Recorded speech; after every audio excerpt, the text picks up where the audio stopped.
Hey, good morning. It's Michael Josem here again, and I just wanted to say on Friday morning, what was it, Thursday afternoon, when I announced that I was running for Douglas South, I could not have been more hopeful or more fortunate to receive such a wonderful response from so many people. So everyone out there, I just want to say thank you so much for you, who said so many wonderful things.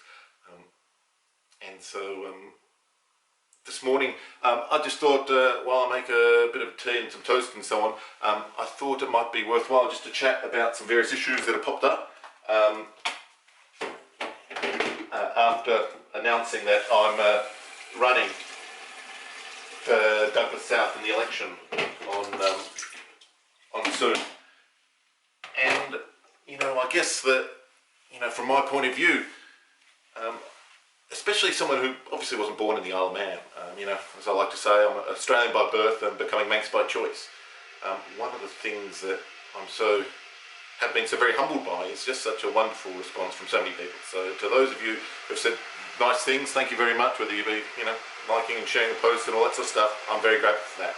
And second of all, because, I think that it's certainly a nerve-wracking thing to put your name up above the parapet, as it were, to put your head up above the parapet, and to put yourself up for election. And certainly a bit nervous about that. And I'm just so humbled to have such wonderful, nice things said about me from so many people. So to all of you out there, thank you so much for that. Since that thing on Thursday afternoon, I've had a whole bunch of people, commenting and asking, hey Michael, hey Josem, how can we help? And I guess there's two things to say. First of all, tell your mates to vote for me on August the 27th. I think that'd be the best thing. That's the number one thing. If you have friends who live in Douglas South, which is basically, it's the area south of Peel Road in Douglas. It's basically, Peel Road is in the north, Vicarage Road is basically up on the western side, and it's Cool Road on the south, and then it includes all of Farm Hill, Annika, Pulrose, Belafton, all that area. If you have friends who live there, tell them, vote for Joseph. So that's good. And the other thing is, if you're able to help out more actively, if you click through to michaeljosem.com, up in the top right hand corner there is a button that says support, and I'd be very grateful to have your active help. And so if you can do either of those things, I'd be so very grateful for that. And the other thing is, while I'm actually, let me put the toast on. The other thing is that as I hang on, let me find the toast. Where are we? Here we are.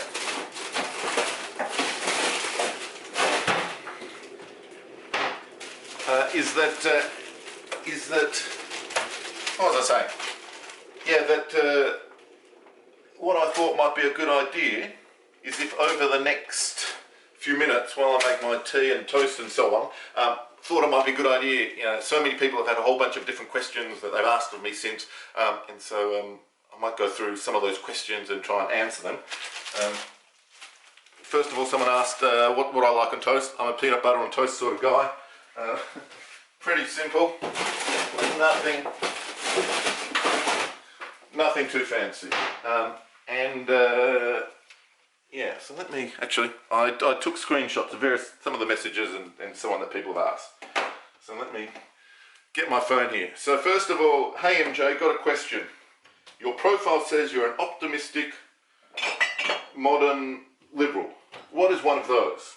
And I guess I got that phrase from my good friend Tim Wilson. And to me, I think it fundamentally boils down to two core principles. That every human, and this is what I said, let me read it. That every human is deserving of being treated with equal dignity, which is really that liberal part. And the optimistic modern stuff is that fundamentally I'm confident that the people of man will be able to overcome the challenges that are in our way.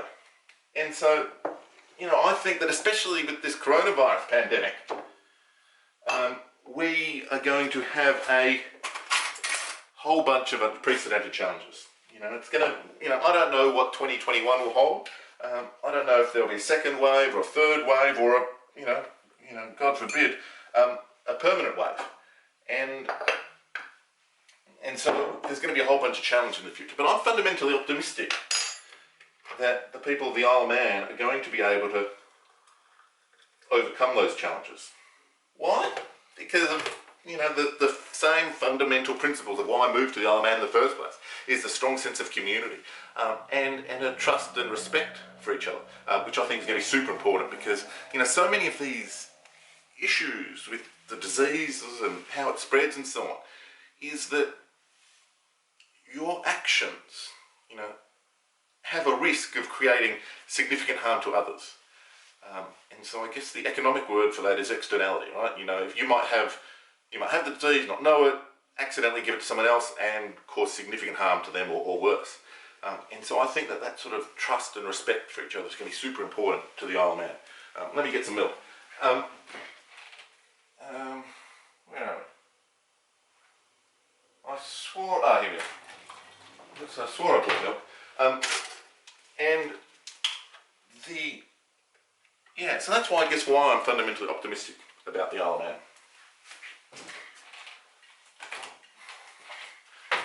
What were the other? Anyway, let me see, what else was there? Ladbrokes Politics said, never issued odds on an Isle of Man election before, ... So that's... got a tweet here from Foraging Vintners. They're the folks down at Port Erin. Licensing app, fix it please. And that's, I guess when we talk about, trusting people of the Isle of Man to make good decisions, one of the things that I think is really an impediment to a bunch of people making good decisions is the bureaucracy, right? Having to fill out the paperwork and so on. In that there are basically I think there's a trade-off with a lot of the rules and regulations and the red tape that we have in modern Western society. Is that if you put on all these rules and regulations, then sure, you certainly will probably reduce. It's not done yet. Reduce some of the harm done by people doing bad things. But you also will reduce some of the good things done by people, people doing things in new and interesting ways. And so, especially in the liquor licensing world, rules about requiring people to, drink, for example, inside your establishment and have restriction on people coming outside. There's obviously in the coronavirus world or post-coronavirus world, we might need to look at some of this sort of stuff. But certainly. So many Manx businesses, especially in the hospitality and the food and beverage world, are struggling. And so this seems like a really good time to look at what these rules are and see what we can do to empower, Manx people to make good decisions. What else have we got here? From Roy, it says, we need an effective opposition scrutinising the executive. A majority of MHK's salaries depending on keeping noses clean prevents that. I appreciate your commitment to not take a departmental membership, but I'd take that as granted in the first year anyhow. And so what Roy's referring there to is that what in the Isle of Man Tynwald, in the Isle of Man Parliament, there is, I don't know what the right word is, but a system, let's call it a system or a scheme, whereby the vast majority of members of the House of Keys take an additional salary payment of 30 or 40% or whatever it is, and as part of that they become essentially assistant or deputy ministers. The word they use is political members. And I have real reservations about that fundamental system on two key things, two key reasons. One is that it's just basically paying politicians more money, which I'm super sceptical of. Especially at a time where there's so many people here in the Isle of Man, they're out of work, they're struggling, wages have been cut.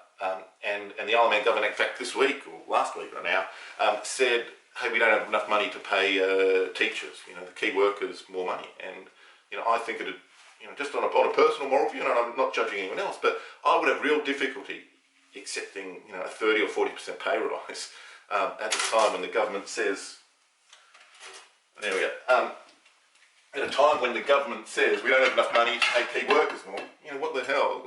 How can I possibly, as a human being, take an extra 30% pay rise?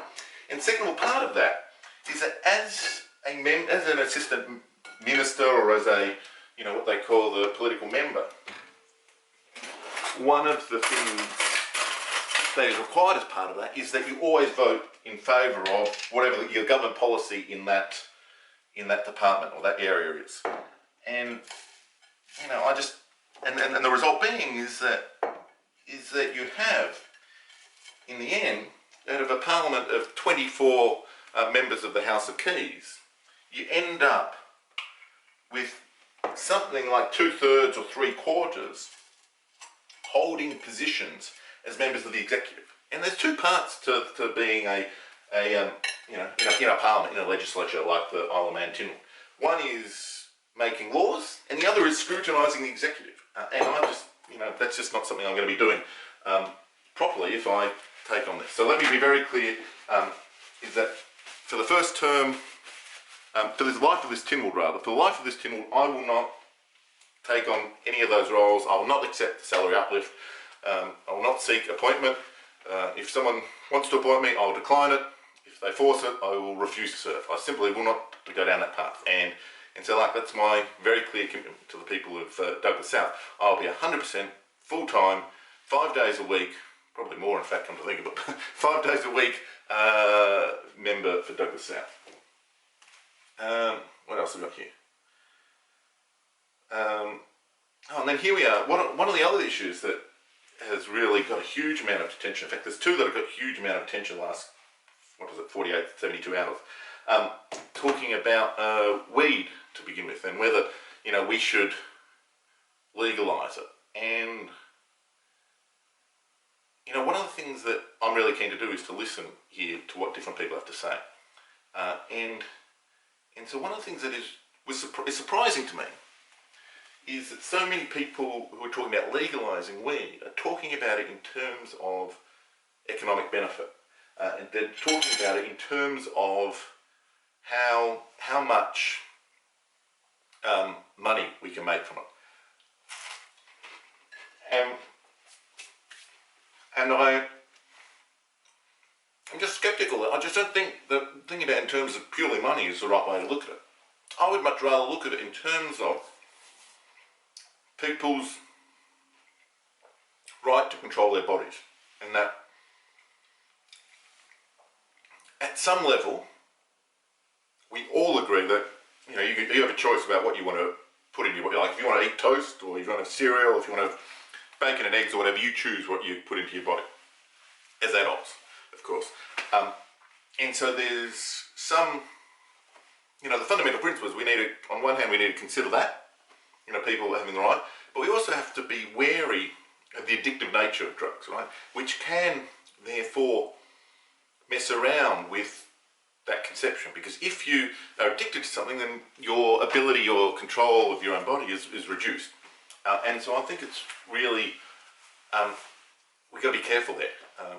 And I think increasingly it's going to be a lot like issues of gambling, issues of alcohol, and a whole bunch of these other, social issues, in that I imagine if in a hypothetical future, weed was legalised here on the Isle of Man, the vast majority of people would not use it. Just like the vast majority of people do not drink much, if at all, and the vast majority of people do not gamble.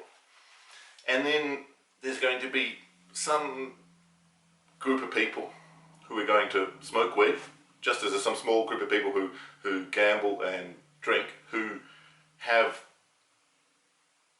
the ability and the good fortune to use it responsibly and safely. And that's the second group of it. And then there's a third group of people where it has the risk to totally mess up their lives.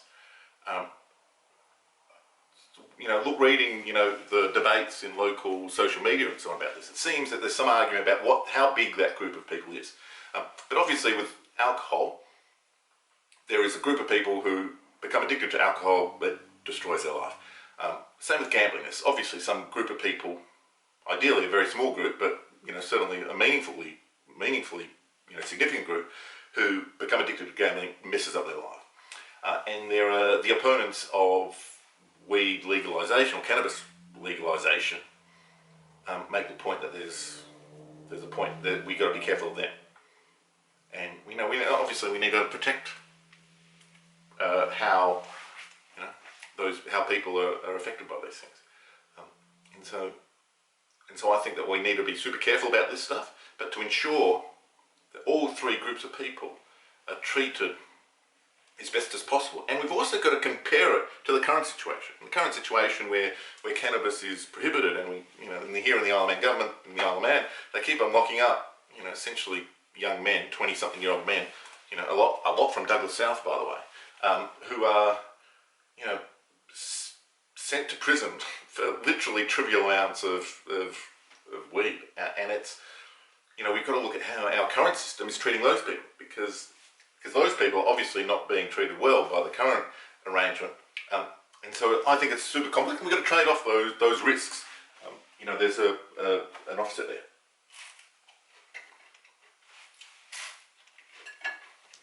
Okay.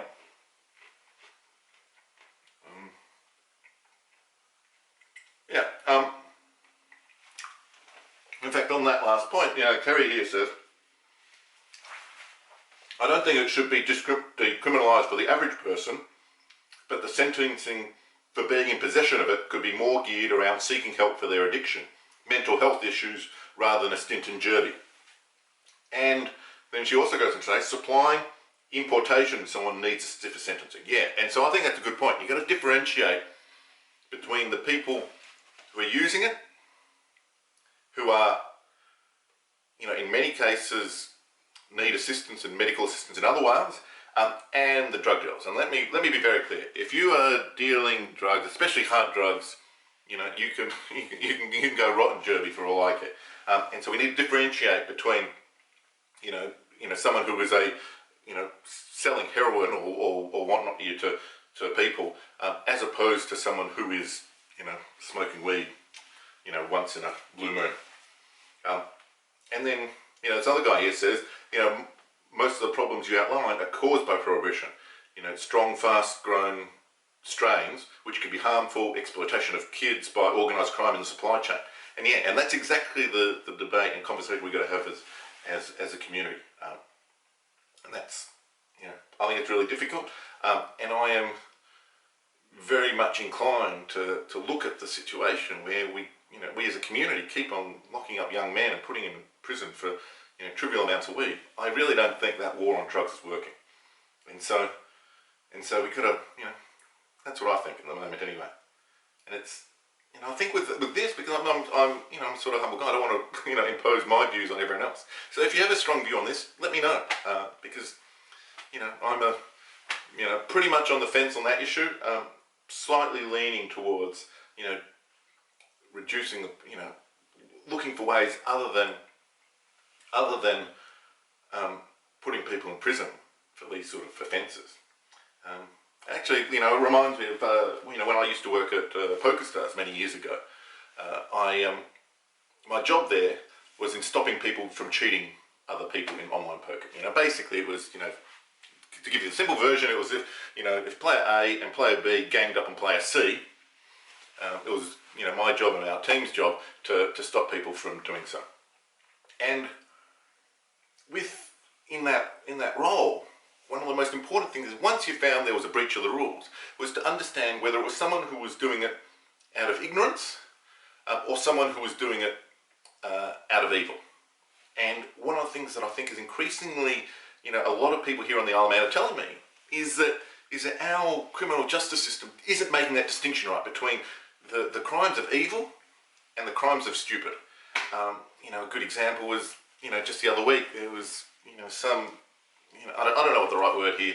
I'm conscious that, you'll be watching this on Sunday morning, and so I don't want to say anything too offensive, but some absolute low-life creep was convicted of, and I want to be careful of words. I'm not actually absolutely certain on the exact wording here, but it was a crime along the lines of indecent assault of a child, and was let off with no prison time, a suspended sentence.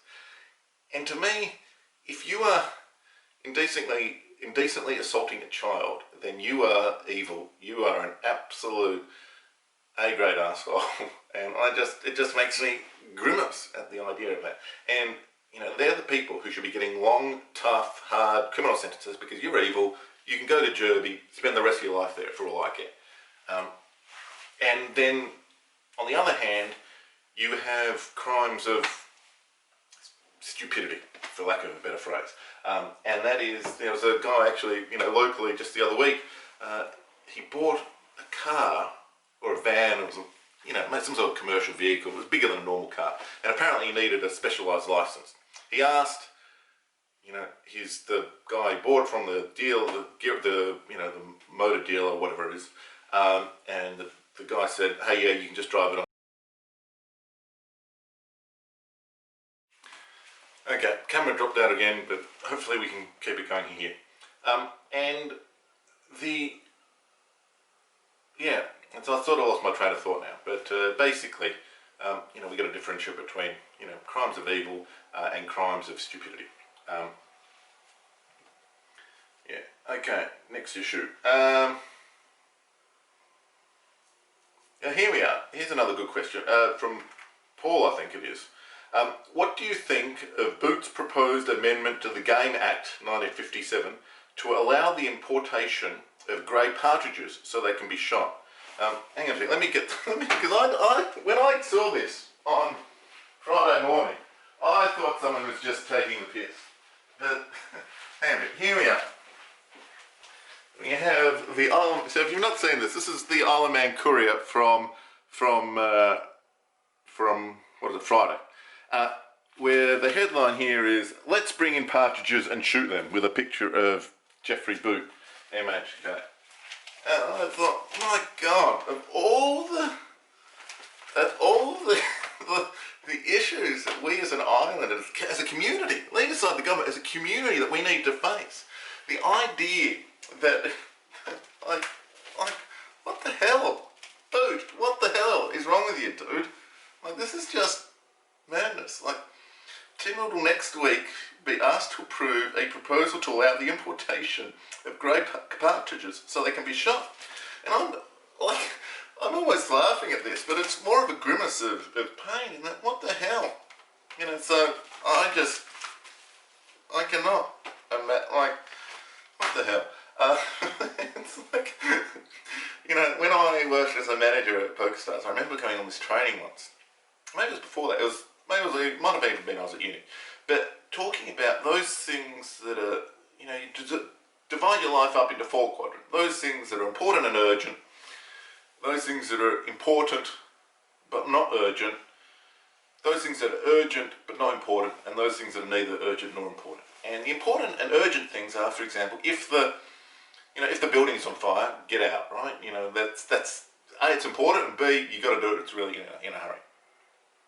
B, those things that are important but not urgent would be things like I don't know off the top of my head, but let's say in the building context, it's taking out the rubbish. You have to take out the rubbish, but whether you do it at 9 in the morning or 9 in the afternoon probably doesn't matter much. Until, of course, if you don't ever do those things, they become urgent, right?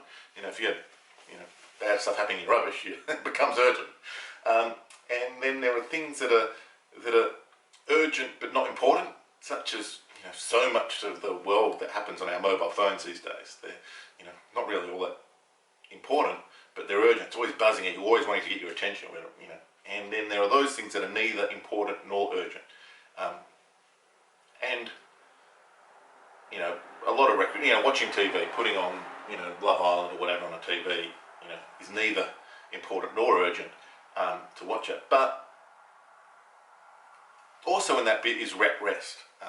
Obviously you need some rest. That becomes important and does become urgent if you don't do it sometimes.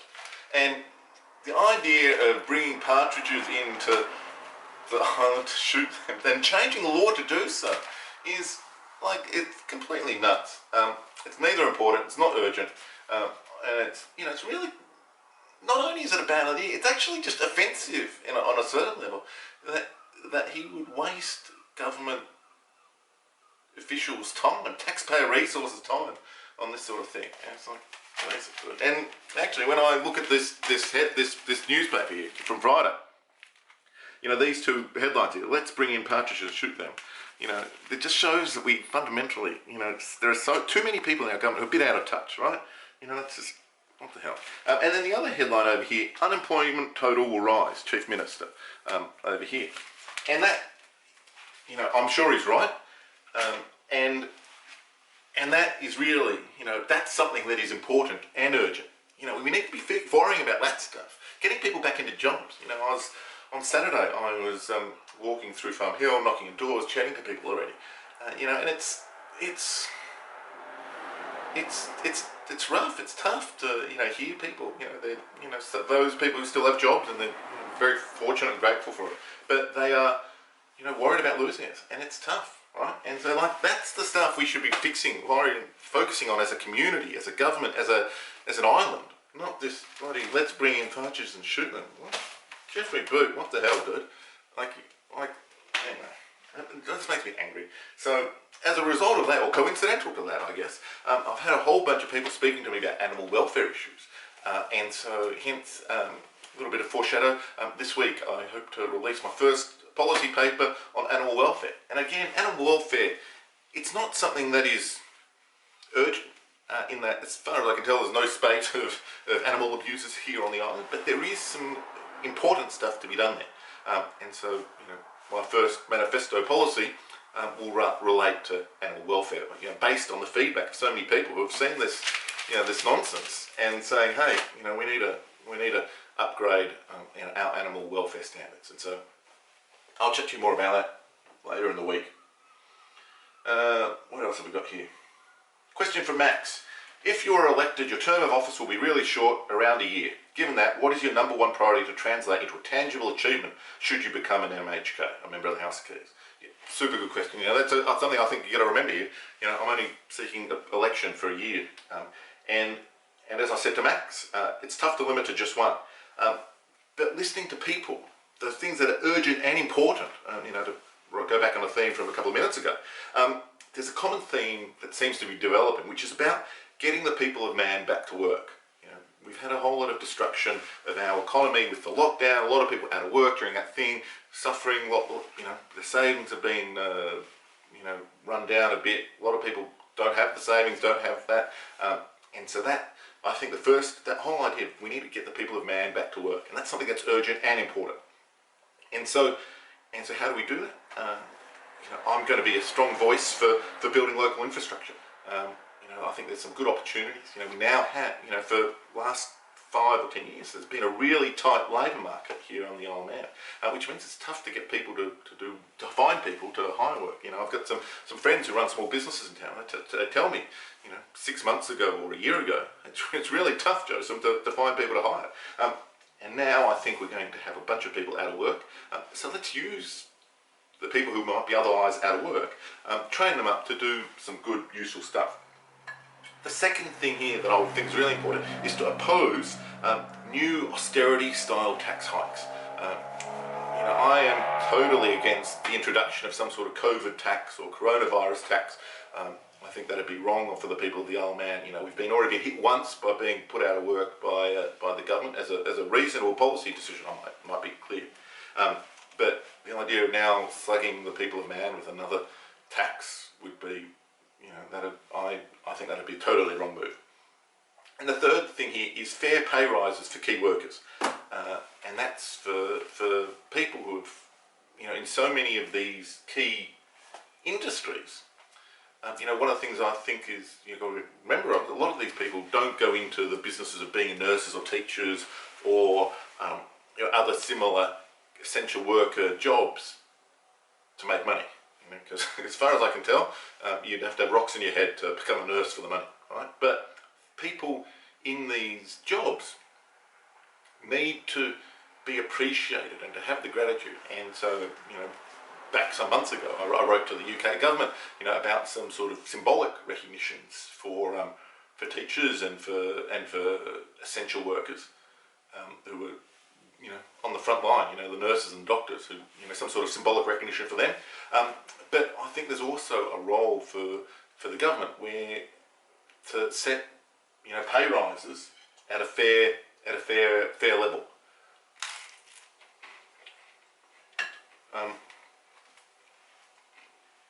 And so those would be the three. Forgive me for eating while talking. So And so I guess those would be the three key areas. Yeah. So look, going forward, hopefully this little chat was interesting.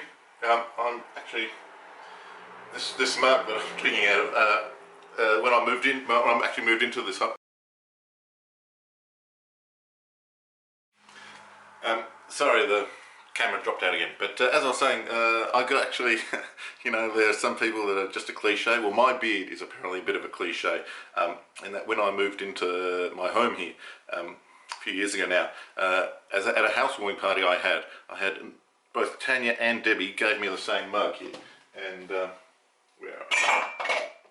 here we are. With great beard comes great responsibility. So. Apparently I'm a bit cliched when it comes to the beard, but that's me. I guess over the next little bit, going forward, you know, if you've got any questions, give me a call, send me a text message, message me on the Facebook or Instagram or Twitter or whatever, and you know, if you've got any questions, if you've got any comments, because I'd love to hear them. Phone number is 488-557, and otherwise, have a good Sunday, and see you soon. Bye.